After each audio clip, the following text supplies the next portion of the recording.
journalism, welcome to Global Journalist. I'm David Reed. Turkey portrays itself as the leading nation in an increasingly turbulent region of the world. The country that straddles Europe and the Mideast is a secular democracy with a thriving economy. It's a member of NATO and a potential member of the European Union.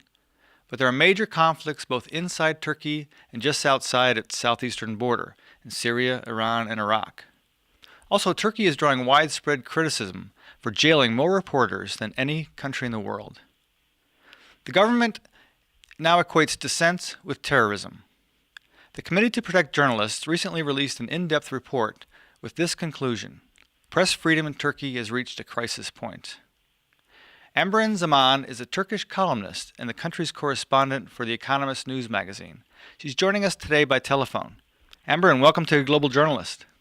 Hi. Hi. Before we focus on the issue of press freedom, let's outline some of the major news developments in Turkey. You write a column twice a week for the mass circulation Turkish daily Haberturk. What are some of the topics major topics that you've been covering this month and people should be knowing about? Well, first of all, there's no lack of news in Turkey, Right. and unfortunately, in recent times, it's usually bad news.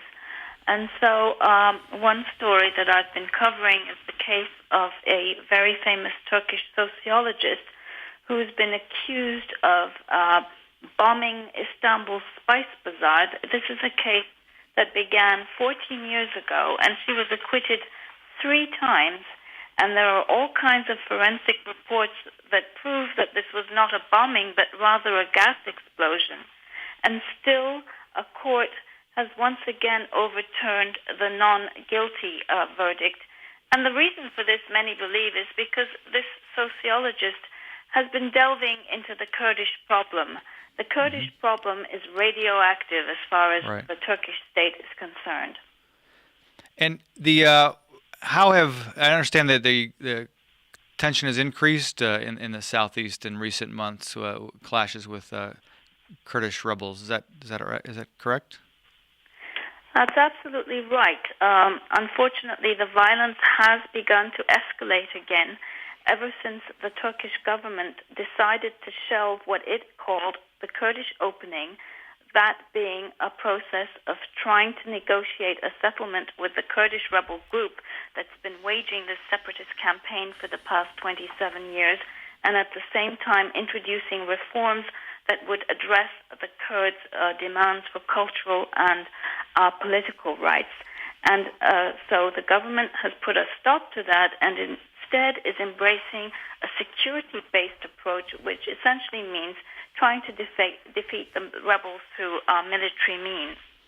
And let's talk a little bit about how the Syria civil war is affecting Turkey. I think some 200,000 Syrian refugees have crossed into Turkey. There's been some missiles fired back and forth, and now Turkey is asking NATO to put some anti-missile defense systems, give them some Patriot missiles. How does that affect what's happening in Turkey and also the relationship between the government and the Kurds?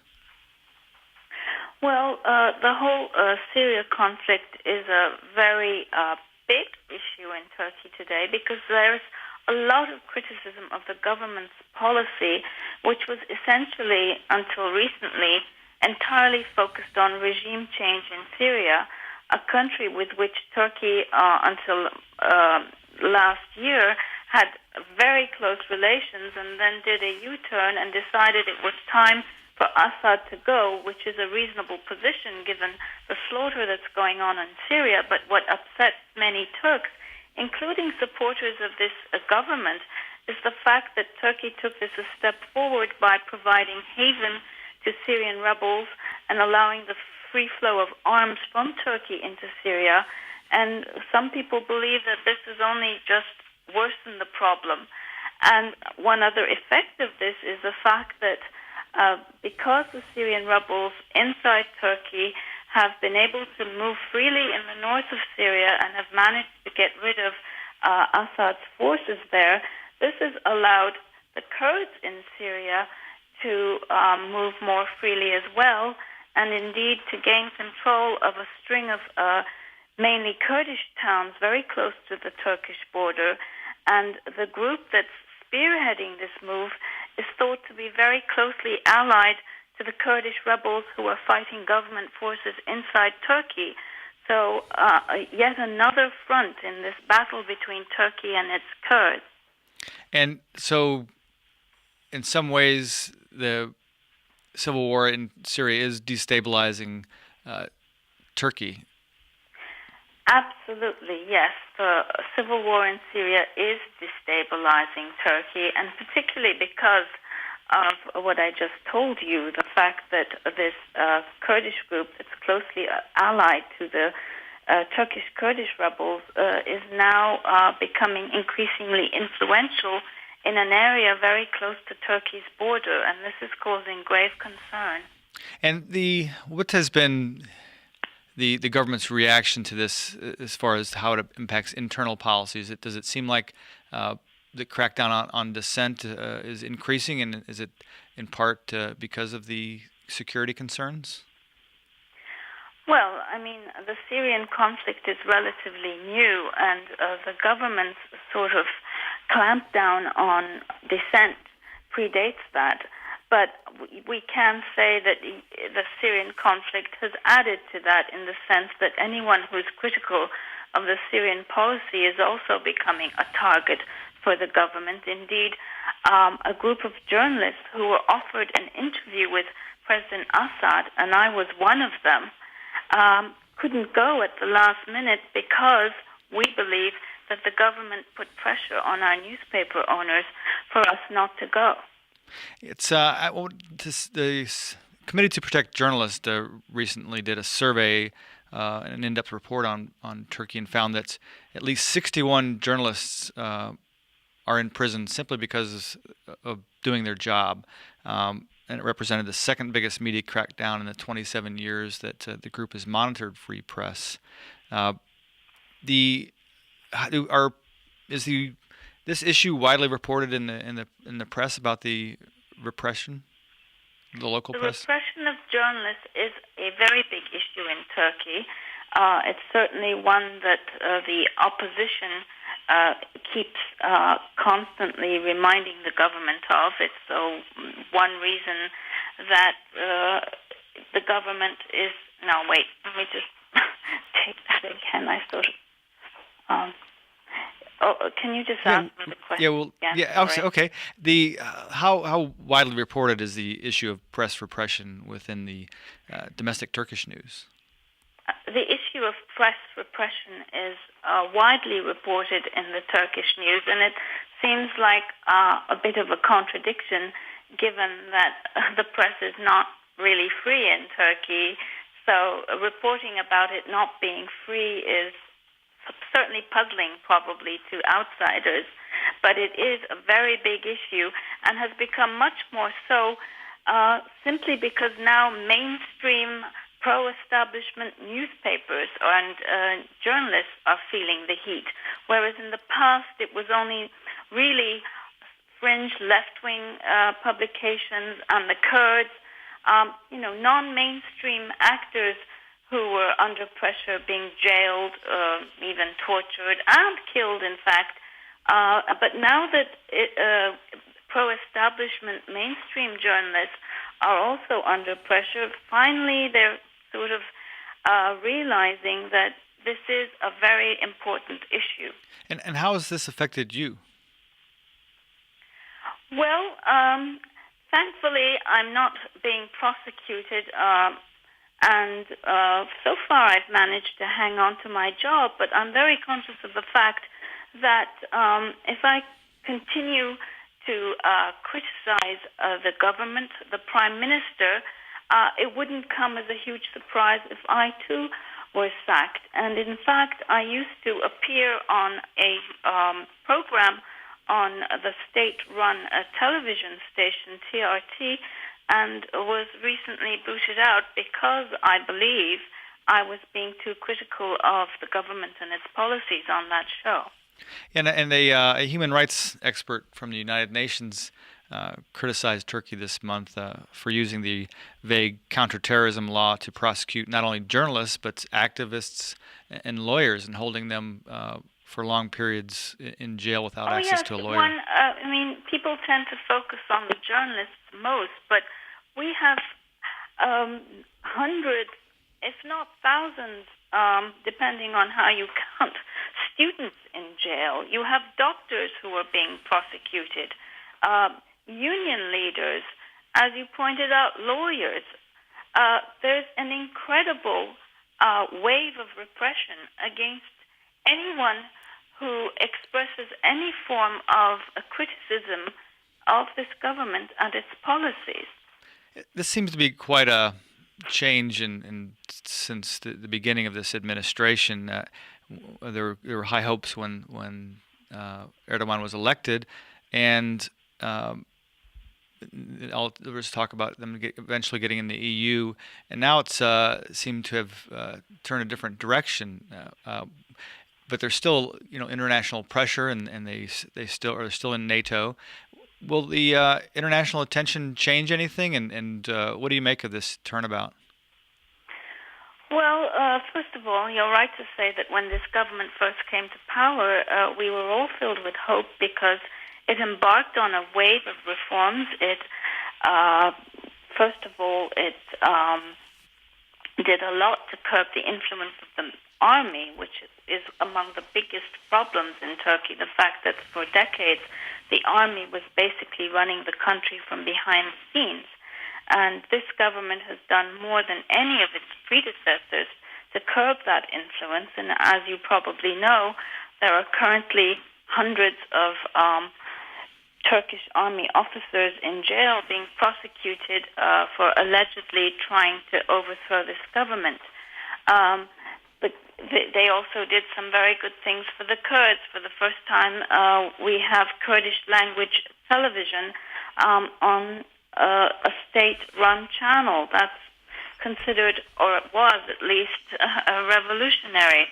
But in recent years, the government seems to have done a U-turn on the reform process, and indeed seems to be going in the opposite direction. And the reason for this, some would argue, is because the current Prime Minister, Erdogan, wants to become the president when that post comes free in 2014. And he believes that he needs to court the nationalist vote in order to be elected. And that means, of course, cracking down on the Kurds and fighting them in the mountains. And I don't know. Well, now it sounds like he's taken an approach from the Putin playbook, or maybe even Morsi in Egypt.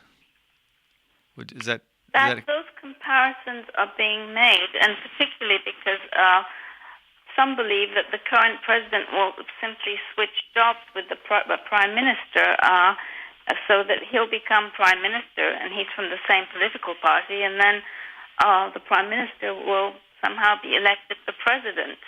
But I mean, in general terms, the comparison is becoming an increasingly fair one when we look at what's happening inside Turkey with the repression.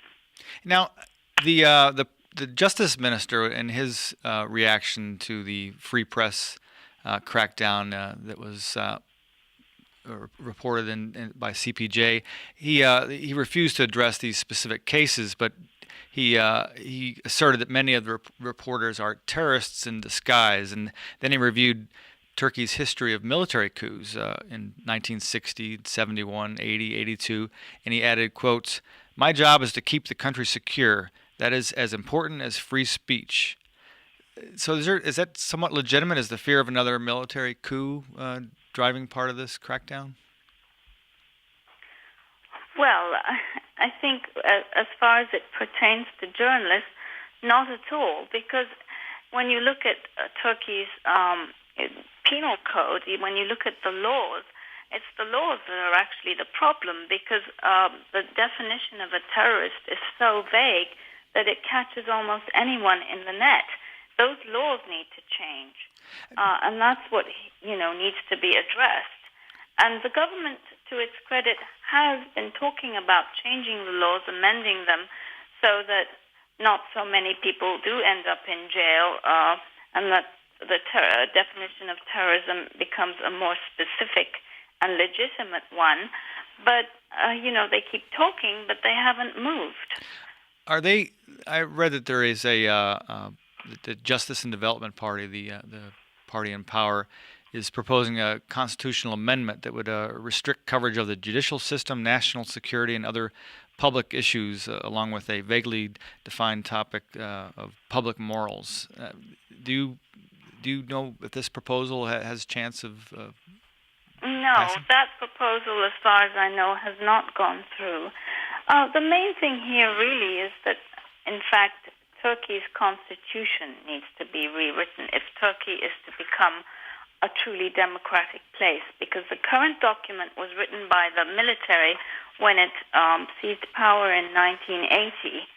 And if we can rewrite this constitution in ways that address the grievances of the Kurds, other minority groups, and enshrines true democracy in it, only then can we really move forward. But the trouble is that so far the parliament, which is working on a new draft, doesn't seem to be making any progress because the country is so polarized.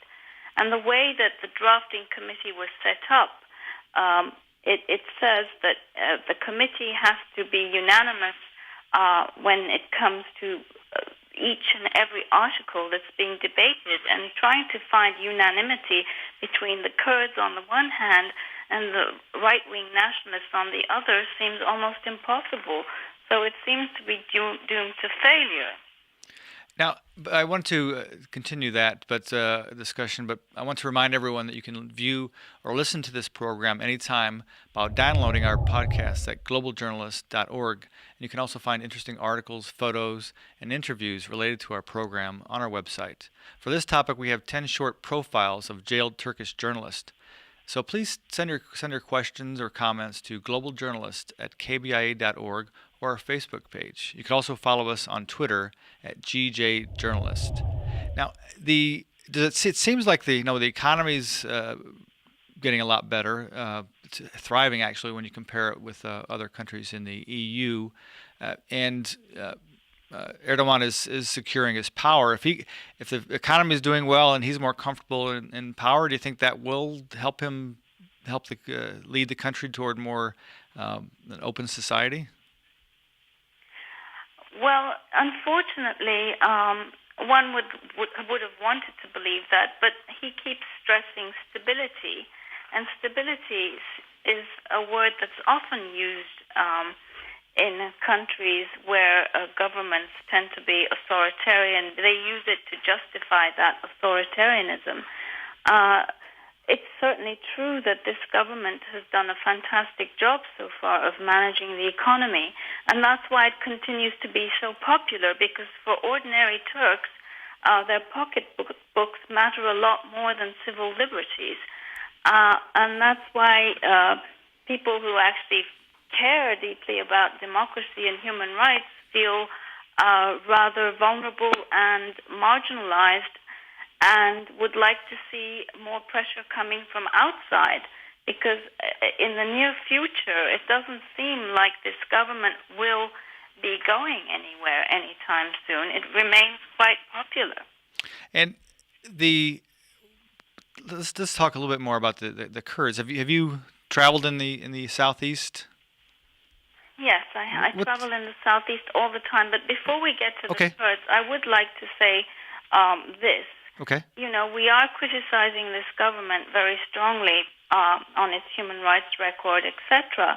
But let's not forget that Turkey was a far worse place before this government came to power. And as I mentioned previously, journalists were not only being jailed, they were being killed. And in fact, what we're doing now is measuring this government against its own record, which was an extremely positive one when it first came to power. I would argue that Turkey still is a more democratic place than it was before this government came to power, what's saddening is that now there seems to be a rollback. And we can move on to your question. Okay. Well, we can talk more.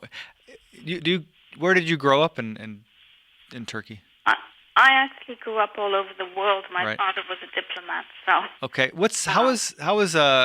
Has life changed a lot in recent years in Turkey? Life's changed hugely in Turkey in recent years. The economic boom can be felt throughout the country, and certainly in the Kurdish areas. When I first started reporting there, the main Kurdish city called Diyarbakir used to be, a dump. Mm-hmm. And now it's full of shiny new buildings, beautiful roads, hospitals, unrecognizable, in fact. But as we see in Spain, in the case of Spain and in Scotland, economic prosperity isn't enough to tamp down nationalist desires among people. But do you still think that Turkey is a model for some of the emerging democracies in predominantly Muslim countries? Well, Turkey, yes, does remain a model, and I'll say it remains a model specifically because this government may not be doing such wonderful things on the human rights front, but it was popularly elected in a free and fair election. And I think that's a pretty big deal when we look at the rest of the Muslim world. There are very few countries that can boast of that. And at the same time, yes, journalists are being put in jail. There is a huge clampdown on dissent. But regardless, the conversation about all these issues does continue. There's a very lively press, hundreds and hundreds of private news channels, radio stations, where there's a very lively conversation, as I said, about all of these very thorny issues, and that gives me hope. And is the internet thoroughly free there? Well, the internet is not thoroughly free here, and that is another issue of concern because the government routinely bans websites, and notably ones that are linked to the Kurds. And also, of course, being a pro-Islamic government, there's a lot of concern about family values, etc. So there's a lot of censorship when it comes to websites that would be deemed to be immoral, shall we say. How has it helped you with your job? Are you able to communicate more through social networks to find out what people are thinking and get more information on some of the developments there?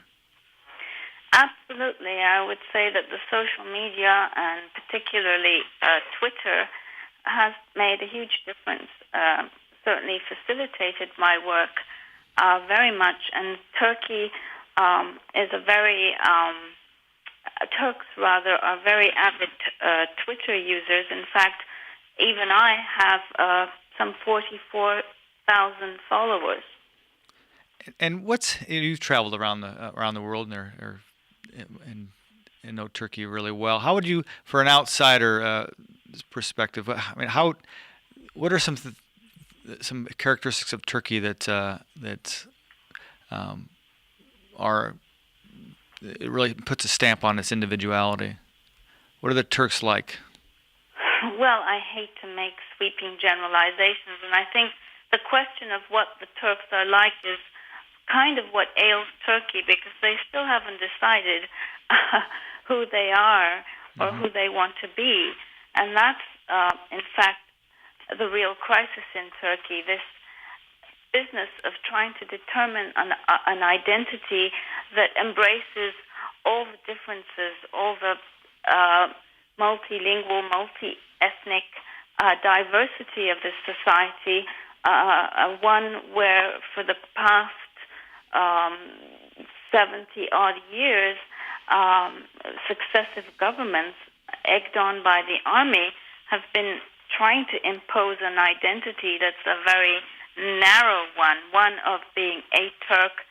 The Turk only speaks Turkish. That's why we have a Kurdish problem, because for years their existence was in fact denied. And after the military coup in 1980, their language was banned for a long while.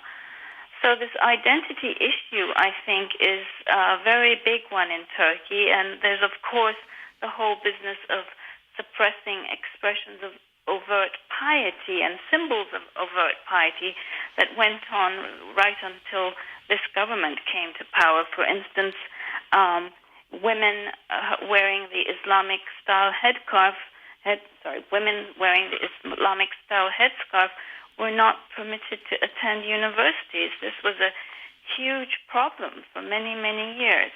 People were discriminated against on the basis of either being Kurdish or too religious. Right. This week, the government lifted the ban on headscarves in religious schools. What's that an indicator of? I think it's an indicator of the country becoming a more democratic and truly secular place. Okay. One where the state doesn't interfere with people's faith, which is what it's done for decades. Wow. It's told people just how religious they can be or not. Okay, we'll have to leave it there. We've come to the end of this week's edition of Global Journalist, produced by the Reynolds Journalism Institute and the Missouri School of Journalism. Joining us today was Economist correspondent and columnist Amberin Zaman. Global Journalist is directed by Travis McMillan, audio by Pat Akers. Raymond Tungakar is our executive producer. Donovan Ferguson was our lead producer, assisted by Nina Pantic. Now stay with us for Free Press Watch and join us again next week for another Global Journalist. I'm David Reed.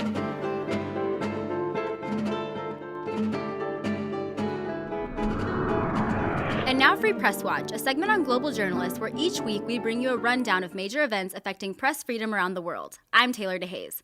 Today's news comes from the Committee to Protect Journalists and Reporters Without Borders.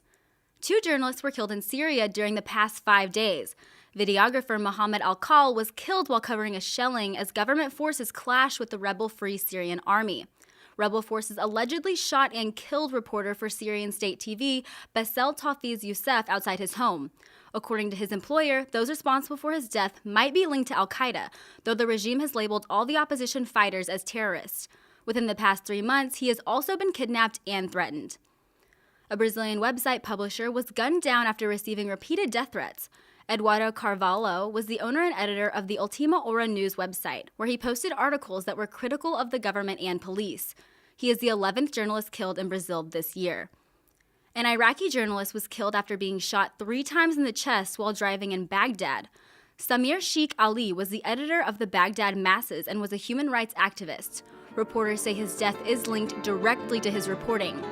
For more information on these and other events affecting press freedom around the world, please visit our website at globaljournalist.org. Thank you for joining us this week on Global Journalist. I'm Taylor DeHaze.